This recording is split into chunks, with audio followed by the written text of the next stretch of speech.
अगर आपके क्लिनिक में कोई पेशेंट हाजिर होता है और उसकी चीफ कंप्लेंट है डायरिया, तो आप मुख्तलिफ तरह के सवाल उस पेशेंट से पूछ सकते हैं ताकि आपको एक डायग्नोसिस, एक क्लियर डायरेक्शन में ले जा सकें। सबसे पहले तो देखते हैं डायरिया की फ्रीक्वेंसी क्या है। ठीक है, अगर पर डे उसको बार बार डायरिया फील होता है, बार बार पेशेंट को वॉशरूम जाना पड़ता है, दैट मीन्स कि उसको इन्फेक्शंस हो सकते हैं या इरिटेबल इन्फ्लेमेटरी बाउल डिसऑर्डर हो सकता है। फ्रीक्वेंसी देखी जाती है पर डे। अगर तो उसको इंटरमिटेंट डायरिया है, यानी टाइम टू टाइम उसको डायरिया होता रहता है, तो दैट मीन्स कि उसको हो सकता है इरिटेबल बाउल सिंड्रोम हो, इन्फ्लेमेटरी बाउल डिसऑर्डर हो अर्ली स्टेजेस में, या फूड इंटॉलरेंस भी हो सकती है। और अगर उसको कंटिन्यूसली डायरिया है, कंटिन्यूसली, तो मीन्स इन्फेक्शंस हो सकते हैं, परसिस्टेंट इन्फ्लेमेटरी बाउल डिसऑर्डर हो सकता है, या मैल एब्जॉर्प्शन सिंड्रोम्स भी हो सकते हैं। फिर देखा जाता है कि डायरिया का कलर क्या है।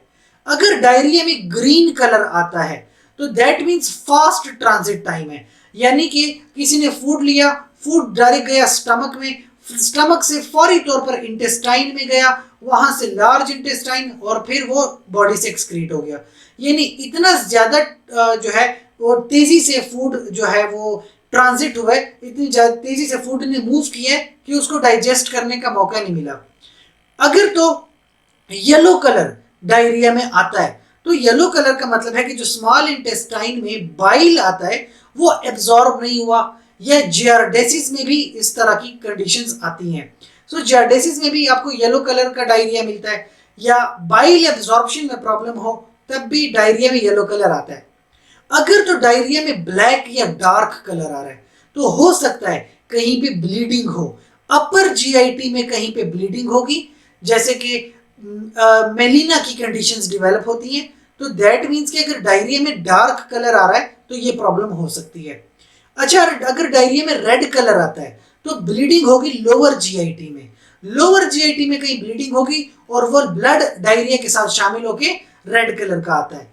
और अगर डायरिया में क्ले कलर, मट्टी का कलर या पेल कलर आता है, तो मीन्स कि there is some problem with the bile, bile के साथ कोई प्रॉब्लम है, कोई लिवर में प्रॉब्लम या बाइल डक्ट में प्रॉब्लम है, जिसकी वजह से वो डायरिया क्ले कलर का आता है। फिर सवाल उठता है कि क्या जो डायरिया की क्वांटिटी है स्मॉल क्वांटिटी है या लार्ज वॉल्यूम है।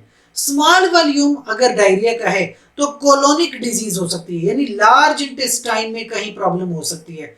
और अगर लार्ज वॉल्यूम है डायरिया का तो स्मॉल इंटेस्टाइन में कहीं ना कहीं प्रॉब्लम हो सकती है, एब्जॉर्प्शन कहीं ना कहीं प्रॉब्लम हो सकती है। अगर तो डायरिया के साथ फाउल स्मेलिंग भी है, फाउल स्मेल आती है, इन्फेक्शंस में ऐसा हो सकता है, मैल एब्जॉर्प्शन में ऐसा होता है, ये जो फैट्स होते हैं उनकी डाइजेशन में प्रॉब्लम हो सकती है। अगर तो आपकी डायरिया में अनडाइजेस्टेड फूड भी आ रही है, एक तो रैपिड ट्रांजिट है, यानी फौरी तौर पर यहां से डायरिया ने मूव किया है फूड ने, और वो डाइजेस्ट नहीं हुआ, दैट्स व्हाई अनडाइजेस्टेड फूड रह गया।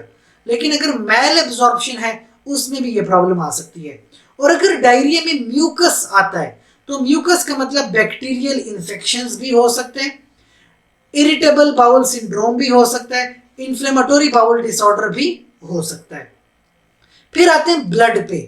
अगर तो डायरिया में रेड कलर का ब्लड आपको दिखाई दे रहा है तो लोअर जीआईटी में ब्लीडिंग हो सकती है, हेमोरॉइड्स हो सकते हैं, डाइवर्टिकुलाइटिस हो सकता है, कोलोरेक्टल कैंसर हो सकता है। लेकिन अगर आपको डायरिया में ब्लैक कलर मिल रहा है, ठीक है, यानी ब्लड ब्लैक या डार्क कलर का है, तो अपर जीआईटी में ब्लीडिंग हो सकती है, मेलिना की कंडीशन कहते हैं इसे। तो ये आपके मुख्तलिफ तरह के सवालात थे कि अगर एक पेशेंट कंप्लेंट करता है डायरिया की तो मुख्तलिफ तरह के सवालात आप उससे पूछ सकते हैं ताकि आप अपनी डायग्नोसिस कर सकें। अच्छा, कभी कभी पेशेंट डायरिया के साथ मुख्तलिफ तरह के सिम्टम्स बताता है, जैसे कि अगर डायरिया के साथ वॉमिटिंग भी होती है, वॉमिटिंग, तो हो सकता है जीआईटी में इन्फेक्शंस हो, फूड पॉइजनिंग हो, या सिस्टेमिक इलनेस हो। अगर डायरिया के साथ साथ पेन भी महसूस करता है, एब्डोमिनल पेन, तो अगर तो क्रैम्पी पेन है, क्रैम्प्स पड़ते हैं, तो इरिटेबल बाउल डिसऑर्डर हो सकता है। अगर डिफ्यूज पेन है, यानी पेन फैला हुआ है उसका, तो इन्फेक्शंस हो सकते हैं। डायरिया के साथ अगर बुखार भी है तो इन्फेक्शन हो सकता है, और डायरिया के साथ साथ वेट लॉस हो रहा है, पेशेंट का वेट लॉस हो रहा है, तो क्रॉनिक कंडीशंस हो सकती हैं, क्रॉनिक इन्फेक्शंस हो सकते हैं, इरिटेबल बाउल डिसऑर्डर हो सकता है, या इन्फ्लेमेटरी बाउल डिसऑर्डर, या सीलिएक डिजीज हो सकती है। नेक्स्ट वीडियो में हम बात करेंगे वीकनेस की। ये बहुत कॉमन होता है कि अक्सर पेशेंट हाजिर होते हैं और वो कंप्लेंट करते हैं वीकनेस की, तो वीकनेस के हवाले से हम डिटेल्ड डिस्कशन नेक्स्ट वीडियो में करेंगे।